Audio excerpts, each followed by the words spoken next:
few months ago, I got back into bullet journaling after having quit for more than 2 years. Hi friends, welcome back to the channel. My name is Claudia, and yes, I am back. I'm back on YouTube, baby. I've been away for more than 2 years, and I'm glad to be back. Anyways, so in this video, I'm going to share with you why I quit bullet journaling, why I started up again, my process in making spreads, and we're gonna do a little plan with me together. We're gonna set up June, so let's get on into it.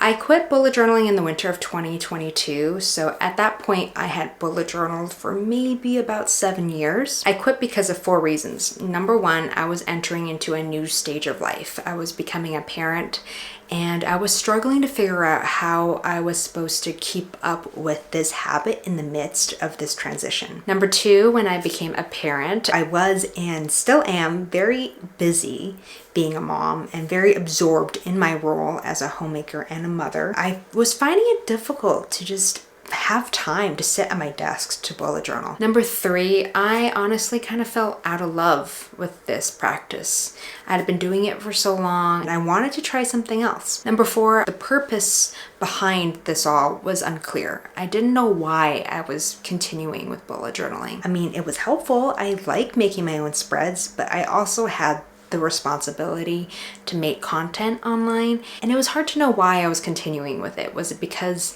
I had to make a video each week, or was it because I actually find this system useful? I wanted to get back into bullet journaling because I wanted to thrive as a mother and a homemaker. I know that firsthand making bullet journal spreads does not have to take that much time, especially if you're setting up spreads like me where I just do the bare minimum. It's super minimalist. So I know that with the minor time investment I put into setting up these spreads, I could reap major benefits from this practice. I wanted clarity and focus with my day-to-day tasks, and I wanted to optimize my time better. I also wanted something tangible to work with, somewhere where I can jot down my to-dos and allowing myself to relish in completing those tasks and crossing them off the list, even though, as every stay-at-home parent can attest to this, your work truly never ends. Now let's take a look through my bullet journal and what I've done to it in the past few months. This is the Boystrom 1917 notebook in this color Sage, I believe. First, I started off with a future log. I did a plain and simple 4-month 2-page future log spread. I like using a linear calendar because it's easy for me to jot down events and appointments according to the certain dates. And it's also super easy for me to take a glance at the month ahead and see what's going on. I got back into bullet journaling in February. On the left page here, you can see we've got a linear calendar, a habit tracker, and then on the other page, I made a small joys page where each day I write one thing that sparked joy in my day. This was a fun little practice to do because it encouraged me to be aware of my day more, to not just look at my day as a list of to-dos, but a day to be experienced. As an example, I wrote, Elora made Max laugh so hard with the felt gingerbread man. Max had begun babbling and pulling up to stand. I would not have remembered that happening at this time if I hadn't written it down.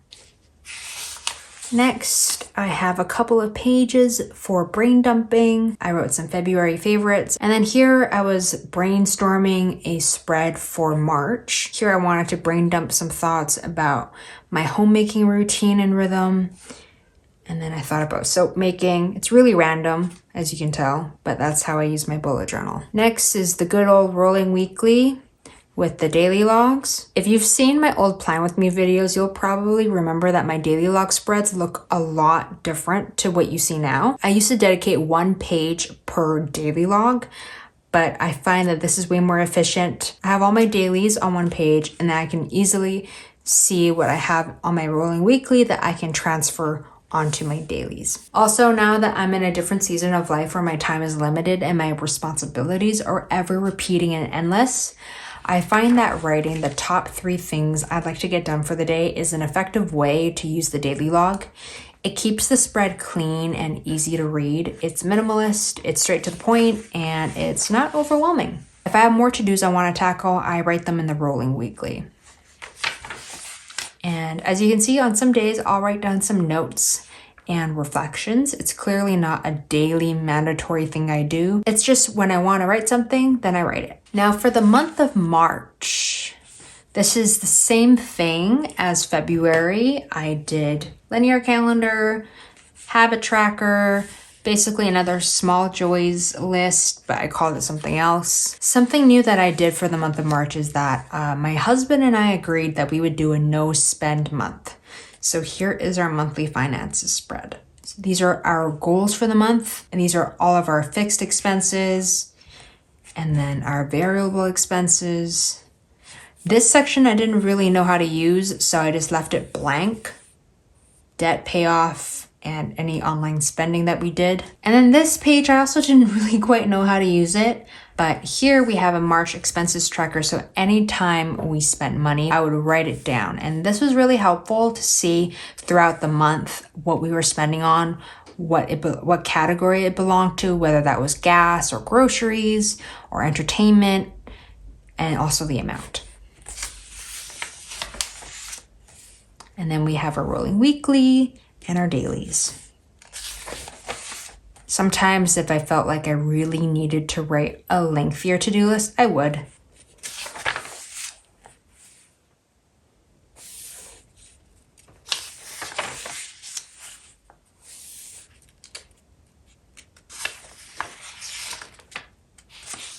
Now, April.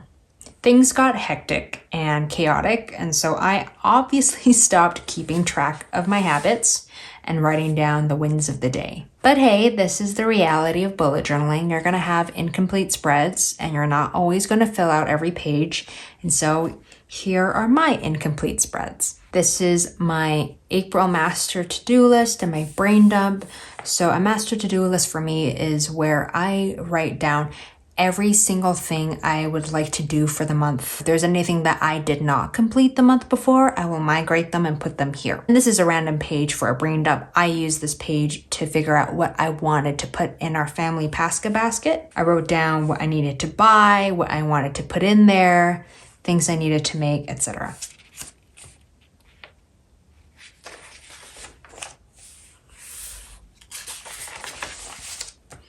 Now, I just use these pages to write out in Chinese, John 1:1-5. During Easter at our parish, which is an Orthodox Christian parish, during the midnight Pascha service, the laity are invited to read in as many languages as possible that the people know. And so our priest invited me to read out John 1:1-5 in my language. And for me, it's Cantonese. For me, I can read a lot of Chinese characters, but not all.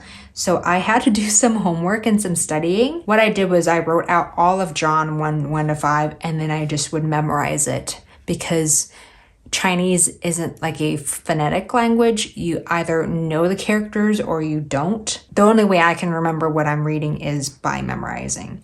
And it was actually really fun. I got to learn some new words, and I got to read the Bible in a different language too. Back to the rolling weekly here and the dailies. As you can see, this was a heavy day, so I didn't follow my usual thing where I would only write 3 items in my to-do list. I wrote a whole lot more. Some more studying. For the month of May, I decided to change it up a little bit. As you can see, I've got the linear calendar without a habit tracker. I wanted to take a break from habit tracking. If I notice that I'm keeping up with my habits, not because I want to, but because I feel burdened to keep up with the habit tracker, then I know I gotta stop. And I decided to section off the month by weeks, so I would cut off between Saturday and Sunday. This way I can see the weeks easier. For this page, I did something different. I wrote some goals that I wanted to accomplish this month, and I will write down the videos that I will have made by the end of the month. I have a master to-do list, and I really like this spread. I like this monthly dashboard. It has an overview of basically everything that is going on in my life. As you can see, this month I decided to skip out on the financial spreads. I need to work out how to better utilize the bullet journal for my finances. So I'm just gonna skip it for this month, take a break, and maybe I'll come back to it. So we go straight into the rolling weekly again. And what I did differently was I sectioned off my to-dos by different categories. So we have just the home tasks, homemaking tasks, and we've got my work tasks, because for this month, I've now begun getting back into YouTube. If you're watching this, you'll know. So I needed to find a way to brain dump all my tasks, but also keep them organized. As usual, I have my dailies on here. Oh, I wrote a little reflection. It says, I asked Alora for a hug and a kiss and a high five to say goodnight. And while reading, she said, no, thank you, Mama. I read book.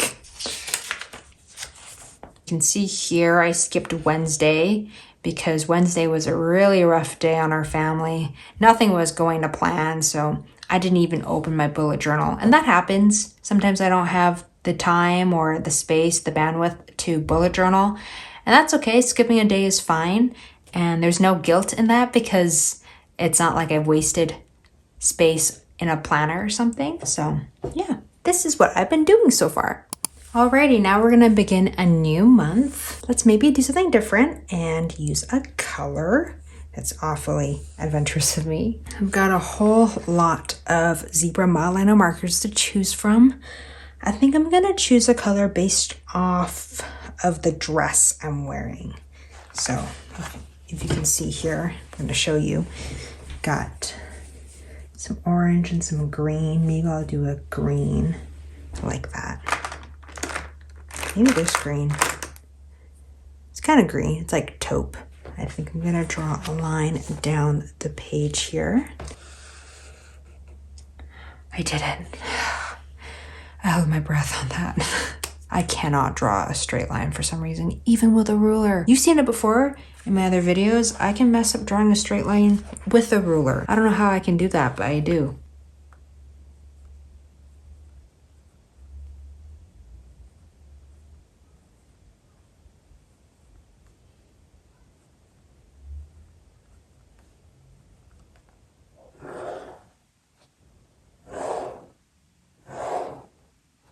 Oops, smudged it.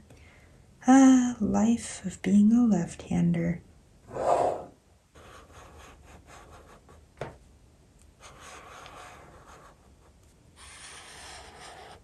Gonna use my stamps. I'm honestly not a fan of this stamp pad. The ink is way too strong. I've tried drying it out and it still is too strong, too much for the pages. So if you have a stamp pad that you swear by, can you please let me know down in the comments below, because I would love to purchase a new stamp pad.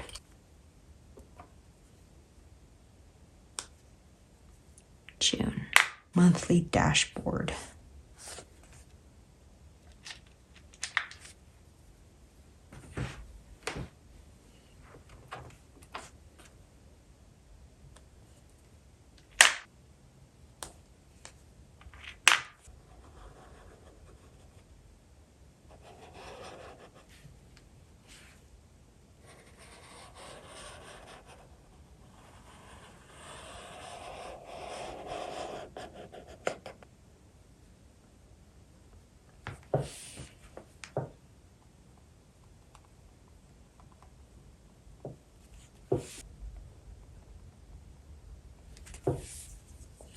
There we go. That is our monthly log. Now I'm gonna use a piece of paper just to hold this. We don't have the ink rubbing on both pages. This is my daughter's drawing here. She was using my markers. This. And we're gonna flip to the next page and do the rolling weekly. Oops. I gotta separate it. Thursday, Friday, Saturday. That will be June 1st to 7th. Oh, it has now dawned on me what I just did. I just did it wrong. As you can tell, I'm incredibly sleep deprived even though I've had a cup of coffee. It's not kicking in whatsoever. So this spread's just gonna be filled with whiteout. Sunday, Monday, Tuesday, Wednesday, Thursday, Friday, Saturday. 1, 2, 3, 4, 5, 6, 7. This is what happens when I don't plan ahead. I just try to wing it. I'm gonna draw a line across. I'll break it up a bit, I think. Oh, see?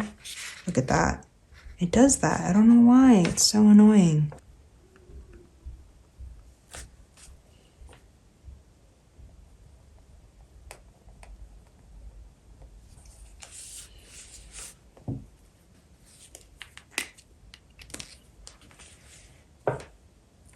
So I'm gonna skip Sunday, June 1st, because I actually don't touch my bullet journal on Sundays. It's a rest day, so there's nothing for me to write. So we'll just do Monday. And that's it. And there we have my June monthly setup, the linear calendar, the dashboard, and the rolling weekly with the dailies. Super simple, takes almost no time to set up.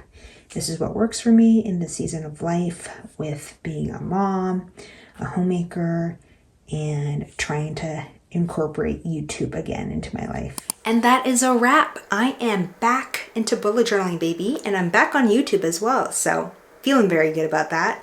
Although I am very glad I took a 2-year break from YouTube and from bullet journaling. I just needed the space to just live my life and also the space to try something new with planning. But I must say, nothing beats pen to paper and making your own spreads. I hope you enjoyed this video. Please let me know what kind of bullet journaling content you'd like to see from me. I am all ears. I would appreciate if you could like this video and subscribe to the channel because that would truly help support our efforts in creating content for you. As always, thank you so much for watching and I will see you in the next one. Bye!